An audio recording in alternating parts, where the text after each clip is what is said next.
Hello, I'm Richard Piatt, and this is Conversation with Corrections. Everybody has an idea that law enforcement has something to do with corrections, but how big a role does law enforcement per se play in the everyday things that corrections does? Well, it's a good thing that we have a couple of law enforcement professionals with us today. Of course, Executive Director Garcia has a long career in law enforcement, and Chief Jason Nicholes is joining us now from our LEB Bureau, that's Law Enforcement Bureau, to talk about his career too. Jason, why don't we start with you, and Chief, I should say, why don't we have you talk about your career? How long have you been with corrections, and how did you land where you are? I've been with the Department of Corrections for about 27 and a half years. I started at the prison when it was originally in Draper, worked in housing, moved up to the Special Operations team, worked there for about 17 years, promoted, and then eventually went out to adult probation and parole for about 2 years, and then was fortunate enough to get an opportunity in the Law Enforcement Bureau. Okay. When you say special operations, can you give us a brief idea of what that entails? What our CERT and SWAT team is. Okay. All right. Director Garcia, you've had a career in law enforcement, as I alluded to. You worked for Department of Public Safety and then also Moab Police Department. And now you've worked here for a while. You're familiar with LEB as familiar as anyone. How is law enforcement here similar and different than other agencies? What we do, how we act and react to things and try to work proactively as well. Is corrections a different animal than other law enforcement, or is it an extension? How would you describe it? Yeah, I think it's absolutely different because our responsibilities are a little bit different, but there are many similarities. I think that our Law Enforcement Bureau plays a critical role not only inside of our facilities to keep our employees safe, to keep the inmates safe, overall to keep safe environments, to investigate criminal activity in a thorough, complete, and professional manner.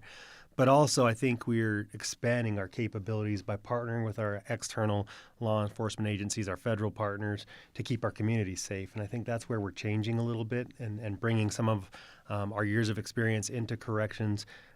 Historically, throughout my career, I've worked in violent crime, major crime, gang investigations. I ran our Major Crimes Bureau at the State Bureau of Investigation, and I always found it really difficult to get information from the Department of Corrections, intelligence information, or even maybe debrief somebody.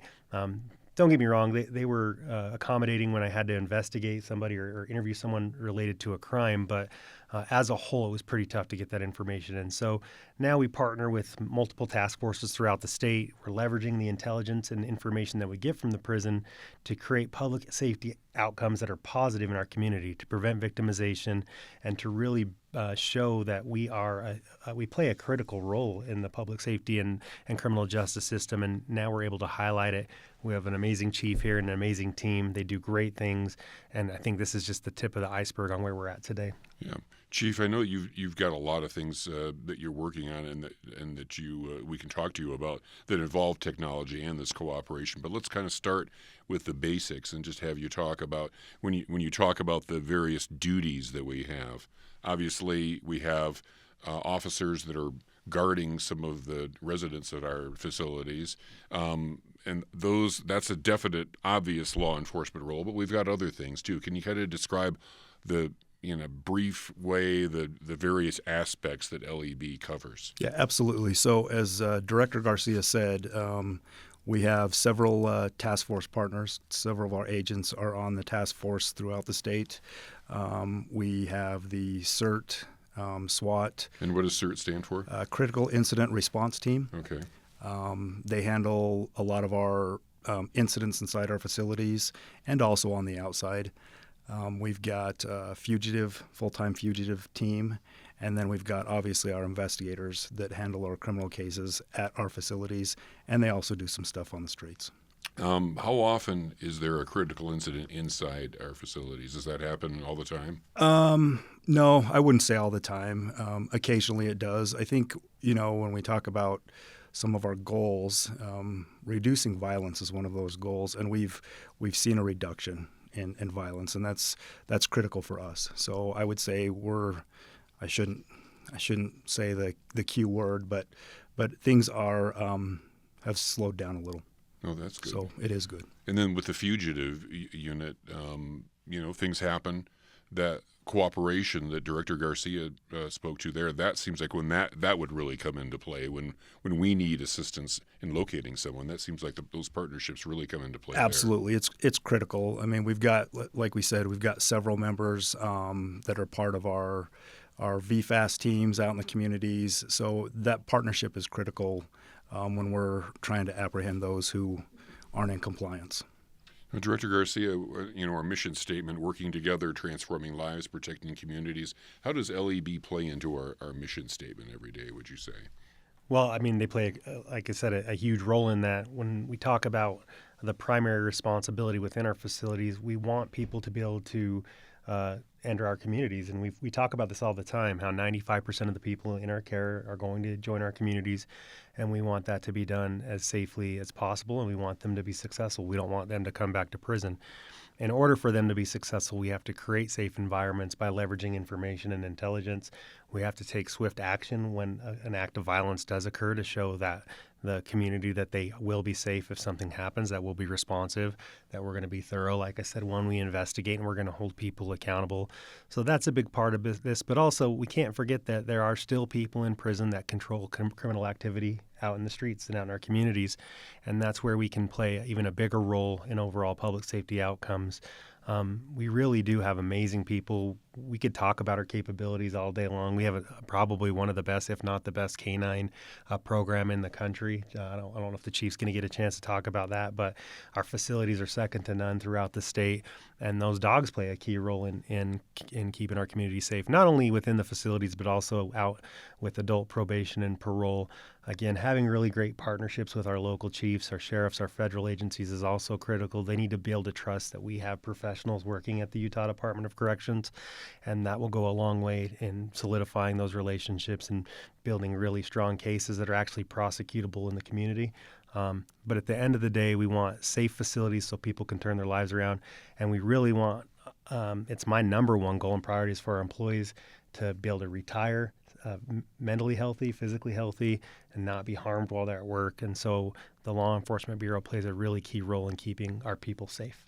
So, Chief, since we opened the door to the canines, everybody always wants to hear about the dogs. So how are our dogs or our canines employed? What do they do, and how often do you utilize them? So currently we've got several canines at both facilities, at our central facility and then our Salt Lake one.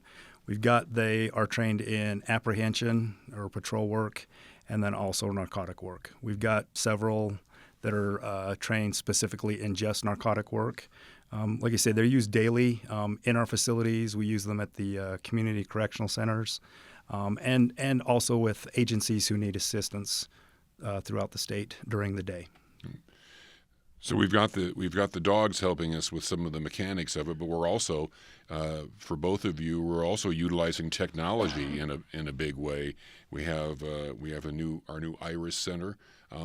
Director Garcia, could you maybe start us off by talking about some of the things that we're able to do now that are helping us in the LEB realm? Yeah, absolutely. The chief talked about narcotics and the role that plays. I mean, we fundamentally believe that people can't be successful if they're using drugs and they're still leaving with a narcotics addiction into the community, because that's probably the quickest way back to prison or to getting involved in criminal behavior. So we have now new capabilities, leveraging technology to listen to phone calls, to monitor in-person visits and video visits, and better ways to sift through our mail by leveraging technology. And we're constantly looking for more ways to keep our facilities safe. We'll never be able to replace human interaction and behavior. We will always have to leverage human intelligence and information. And the way to do that is by showing people that they're going to be safe when they share that information with you. So technology is exciting. The Iris Center is exciting. We will continue to highlight that because every day we're exploring new technologies that we think can bolster the Iris Center, again, which will help us to keep our people safe, to help us to keep our community safe. And also, I don't want the Iris Center to solely be viewed as as a safety and security and intelligence center, it is a reentry center. And I think some of the technologies we're looking at in coordination with the Law Enforcement Bureau will help us to track people as far as their success, not track as in a surveillance way, but also really monitor how they're doing, how are we doing, and are we preparing people to be successful in the community. I think as we evolve, the technology plays a key role in that. Chief, how big a difference would you say that some of these, like the Iris Center, some of these technological advances, how big of a difference is it making? I mean, they're huge. It's I mean, just even some of the labor-intensive things that we've been able to reduce time in, turnaround time, those types of things. They may sound pretty simple, but it's huge when we talk about, being able to get results on something within a matter of, minutes even. So as law enforcement professionals, both of you are familiar with the importance of proper leadership. Chief, what have you learned about leadership in the year that you've had this role? Is it what you thought it was going to be?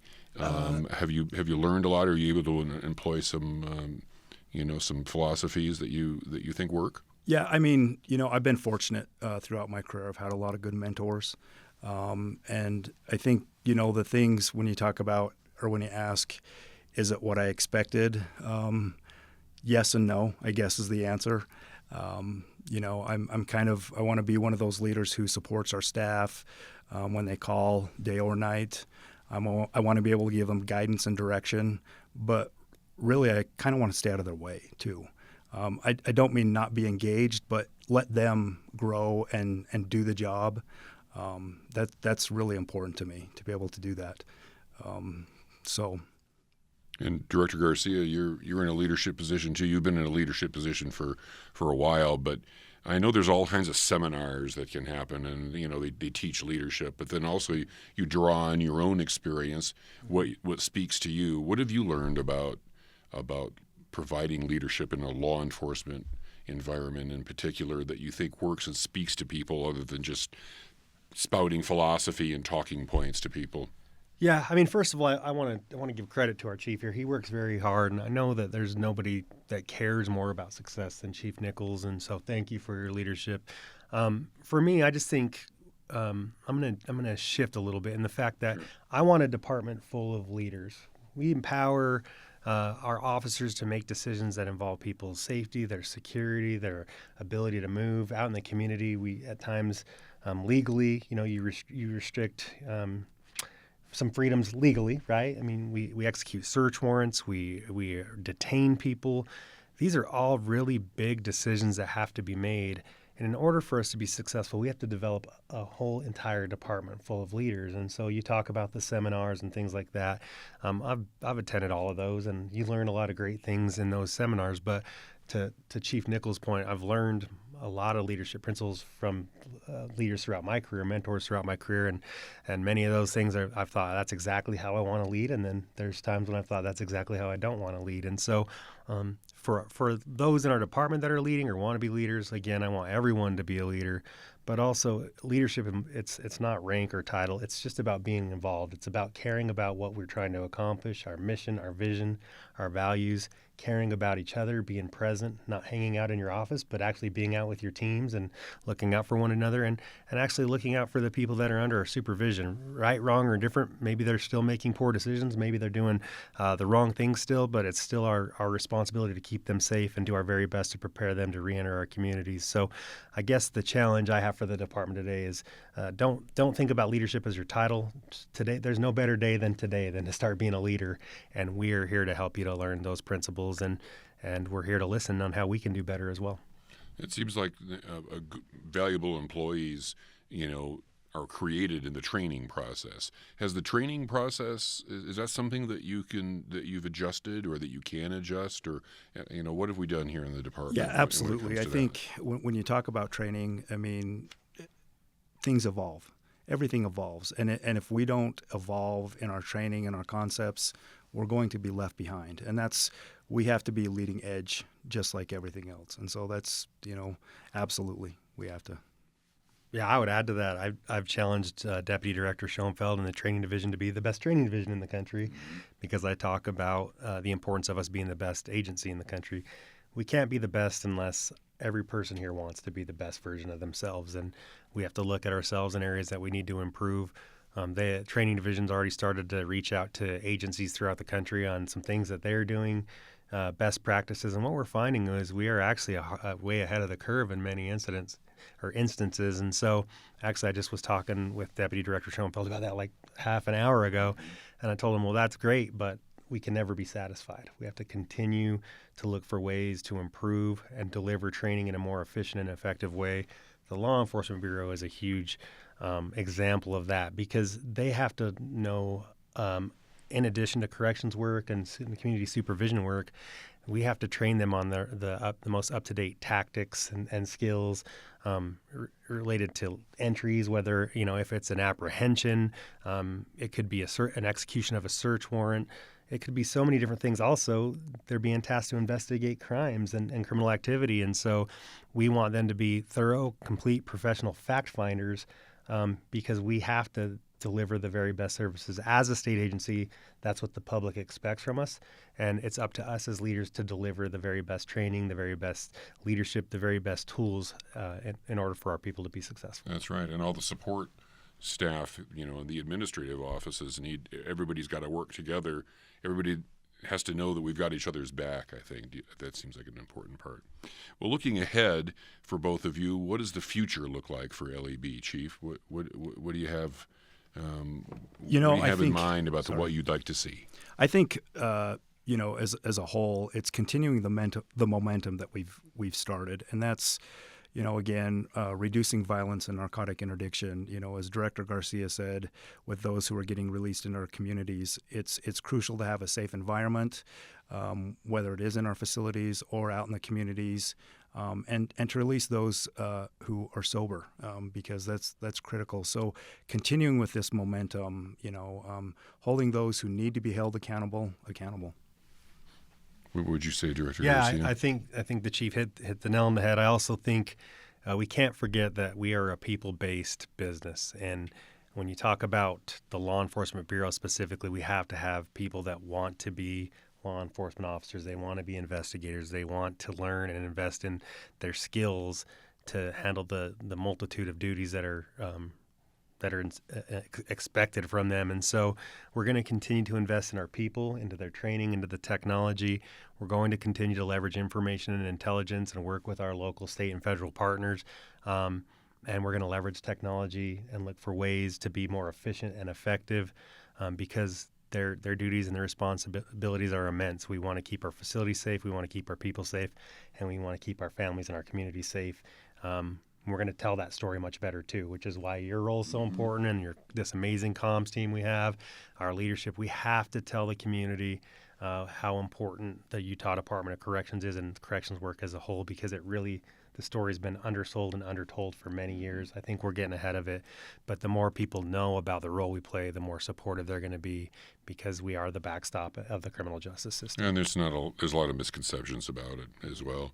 So for the people who work in our Law Enforcement Bureau, do you have a final word for them on their jobs and what you have in mind for them moving forward? Yeah, I mean, my final word is just thank you. Thank you for being willing to take on this critical assignment, for challenging yourself each and every day, for looking for new ways to protect our officers and the inmates in our communities, and just keep working hard, keep moving this organization forward exponentially. If there's something that we need to provide to you, tools, training, guidance, please call me, call the Chief, call Deputy Director Schoenfeld, call any of us, because we're here to support you, but your role is so important. You truly do make a difference, not only inside of our facilities, but in our communities. So thanks for everything that you do. Okay, and Chief, thank you so much for joining us today. We appreciate it, and we appreciate the work that all your people do at LEB. So thanks again for joining us. And thank you for joining us here with Conversations with Corrections as we work together, transform lives, and protect communities. I'm Richard Piatt. See you next time. This has been Conversations with Corrections from the Utah Department of Corrections. These podcasts are on our website at corrections.utah.gov or on the UDC YouTube page. Suggestions for a future topic can be sent to corrections@utah.gov. Thank you for joining us.